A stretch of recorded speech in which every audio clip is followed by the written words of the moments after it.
Right, hi there. Um, I have an idea that I'm going to share here. I'm going to try to create a video.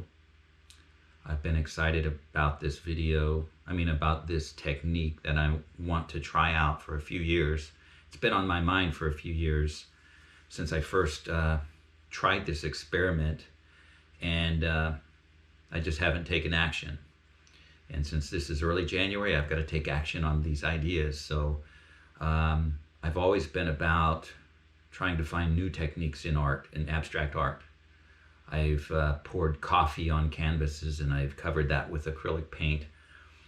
I've taken dog hair out of the vacuum cleaner bag and I boiled it to clean it and put that down on canvas, and I put acrylic paint over that, making a little furry painting.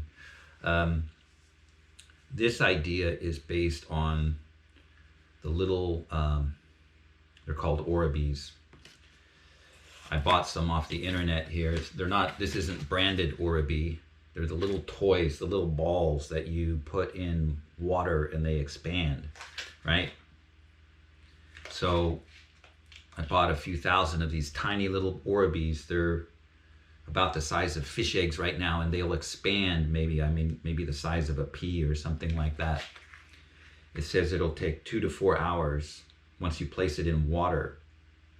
Then they'll expand, and then when they dry out, they'll get small again. So here's the idea. I want to take an old canvas. I don't have any blank canvases here right now, but I'll find one old canvas, and I'm going to put some of these beads down onto the canvas, and then I'm going to mix up some acrylic paint.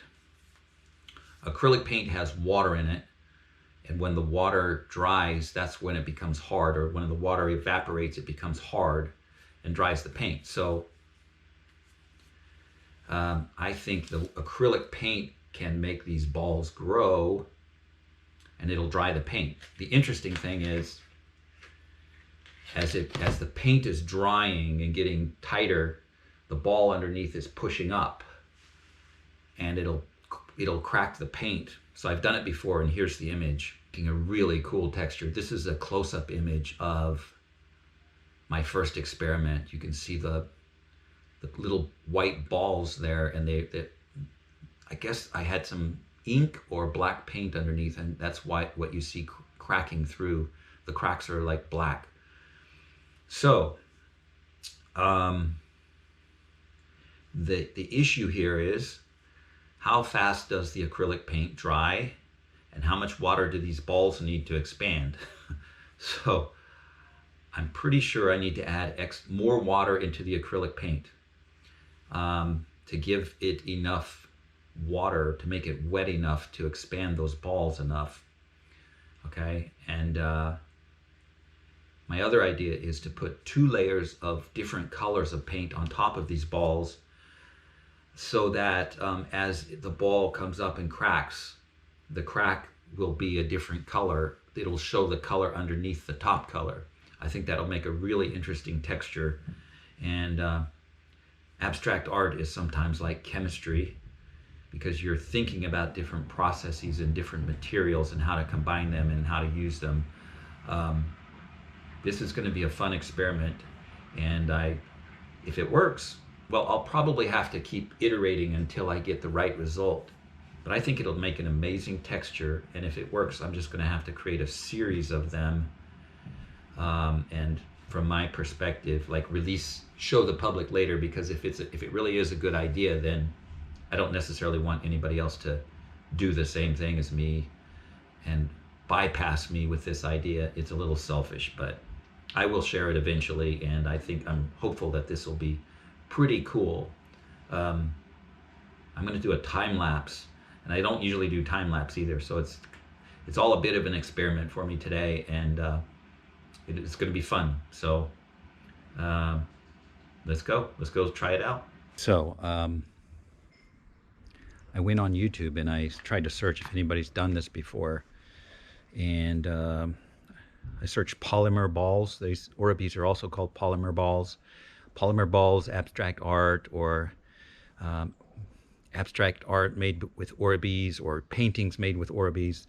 I couldn't find anything on YouTube. I did find one that I thought, oh, yeah, they've done it before, but what they did was they expanded the balls so where they're already dilated with water, and then they put them in acrylic paint, and then they poured them on a canvas and rolled them around so they would be like a paintbrush. So interesting. Today is January 24th, 2021, and maybe this is the first time it's been done, I don't know, but I'm time stamping it in case anybody else has done it earlier. They can claim it was their idea, but I'm doing it today on January 24th. I'm gonna go over here and show you the paint materials that I've come up with. So I mixed 3 different colors. I've got cobalt blue. This is an expensive paint because it has cobalt metal in it. It's about $20 some a bottle or more. Normally I don't buy paints that expensive. I made a mistake. But it's good to have a high quality paint. They have a lot more color particles in it, and they're brighter, and so adding water to that will be fine. And then I've got a primary yellow. This is a little bit less expensive, also golden acrylic. That'll be a good color combination, blue and yellow. And then I also took this cheaper Amsterdam acrylic. This is called permanent red violet, and I just put some of that in these containers here, and then I put a certain amount of water in it, just kind of eyeballing it to see. I don't want to water it down too much that it ruins the paint completely, but I need to put enough water in it so that it makes these Orbeez, these polymer balls, bigger. And who knows, I might have to just keep adding water throughout the process. I don't know what's going to happen. So that's that. Okay, here we go. I'm going to try to videotape this here. Yeah. Here are the balls.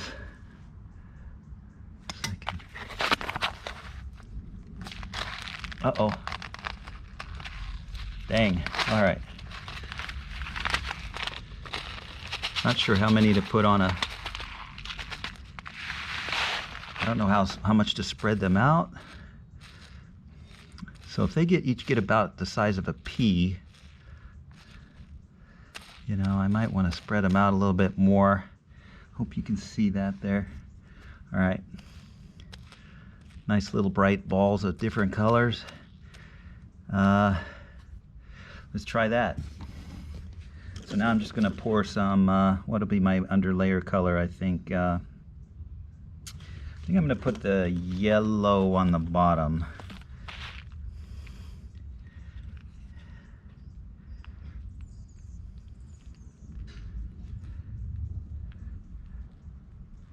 In this area here.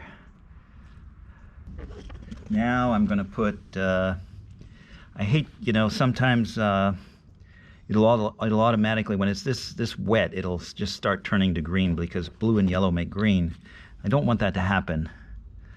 So maybe I'm going to let that dry for just a bit to try and prevent that. It's kind of like it'll get a crust on top maybe and won't mix the paints. So I'm gonna pause for a bit and let that dry. Well, while we're at it, while we're waiting, might as well make another, or create my first layer on this painting. And again, I'm not planning exactly what it's going to look like in the end or where it's going to go. I mean, I'm not thinking about the design so much, how it'll integrate with the rest of the painting. I'm just I just feel that the middle part that the whole painting is kind of imbalanced. So it needs something in the middle, so that's what I'm doing.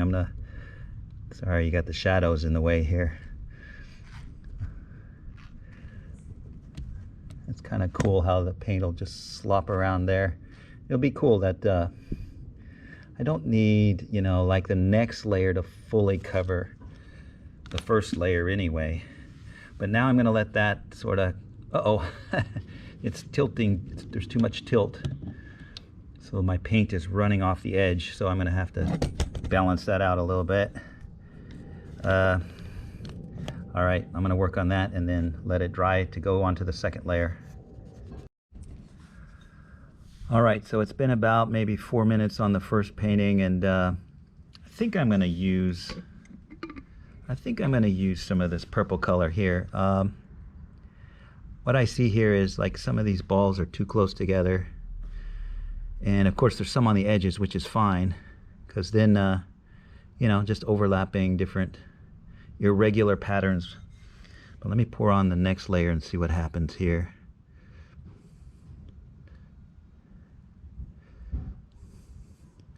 I'm hoping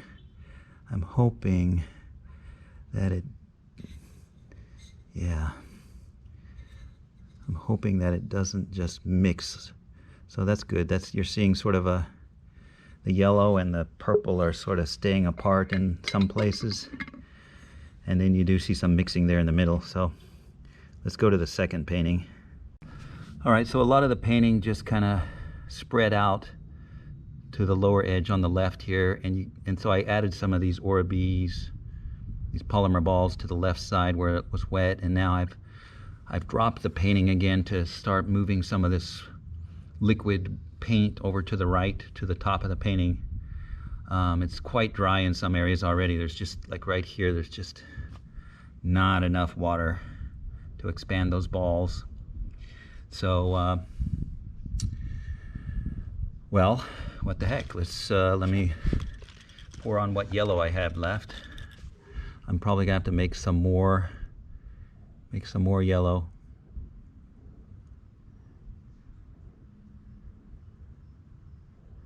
If I just put it in the center here and not, yeah, it's not really doing what I want. Again, it's hard to balance this painting. I mean, the balance between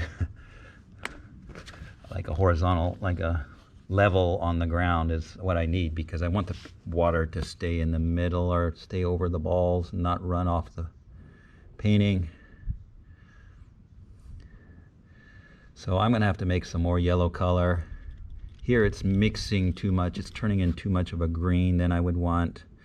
And again, it's an end result of having too much water in the paint, but this is again, I have to have enough water to make the balls big, but not enough water that it mixes too much. I don't want just a green color. I want the blue underneath to push up through the yellow and the cracks to be blue underneath. Okay, I'm gonna make some more yellow. All right, I've got some more yellow, and actually doing this in phases might work well, because drying through different layers of adding layers on different levels of drier acrylic might be pretty cool too. Let me just continue here, and there's a lot of air bubbles in this acrylic paint, which I don't necessarily want air bubbles. I'd like a flatter look. Maybe the air bubbles will pop and dry down. I don't know. I'm trying to make sure that sort of every ball here gets enough water to do something. This is a fun experiment. I can't wait to see what happens. And if it doesn't, if the results aren't good this time, just take notes.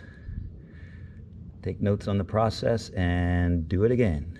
Alter your process, do it again until you figure out what really works. I think these balls all should be covered up completely, like they should be underwater, so to speak, under the paint completely, because they need a lot of water to expand, and there's only so much water in the acrylic paint to do that. So maybe, yeah, hey, maybe I'll just keep layering different colors on. Let these dry a little bit as it expands slowly. Add another layer on top, keep going until something happens. Kind of looks like a scrambled egg or something, an omelet cooking here now, but Cool, cool, cool. All right, I'm gonna wait a bit. Okay, back to the first painting. Wow, it's interesting. You can start seeing some yellow crust around the balls. And this is literally a balancing act in that you've got to, a lot of the paint is flowed up to the top, so I need to try and tilt it up a little bit to bring that paint back down.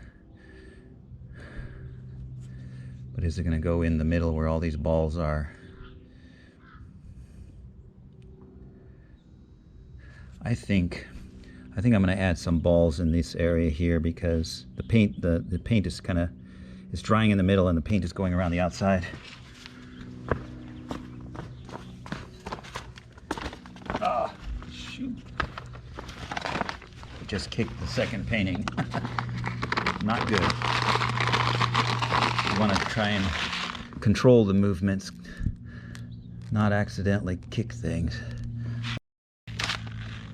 And so I've got some more yellow paint. I'm going to put some yellow on top here.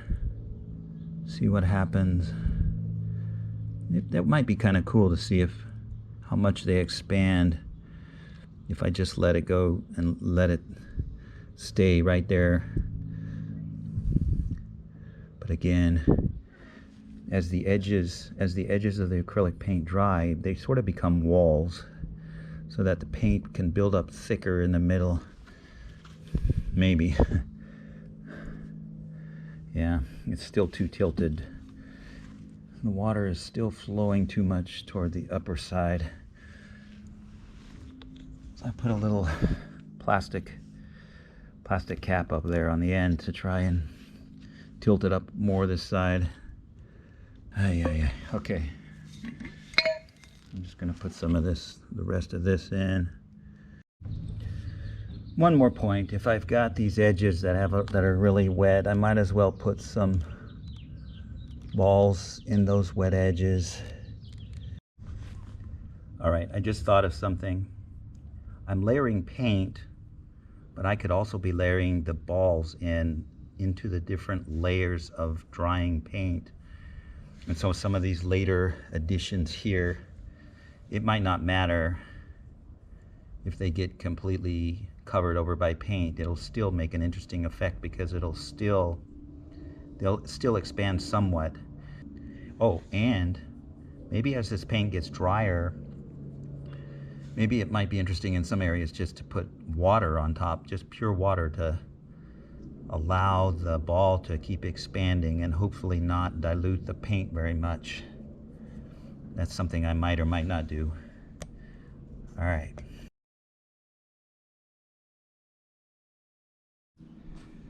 Okay, well, disaster strikes. Here's what happens. Sometimes, just unforeseen things happen.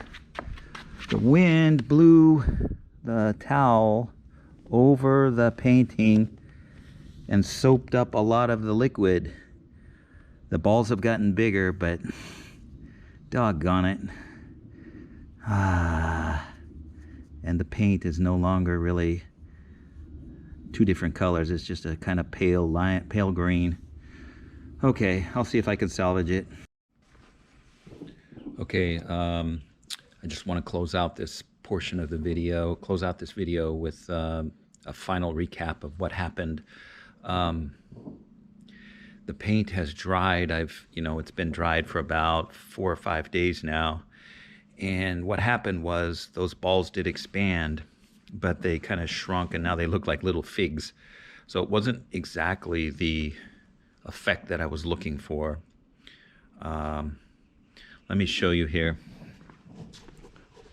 These are what the balls look like when they're fully expanded. So these still have water in them. I feel like jelly. Okay. And here I've got the paintings on the ground here in the sun, so you can see sort of the shadows and see, the texture a little bit better because of the shadows. A lot of these still have the little balls in them. So like right here and here, they still have the little the little balls are still embedded in. Some of them have fell out. This was very fragile.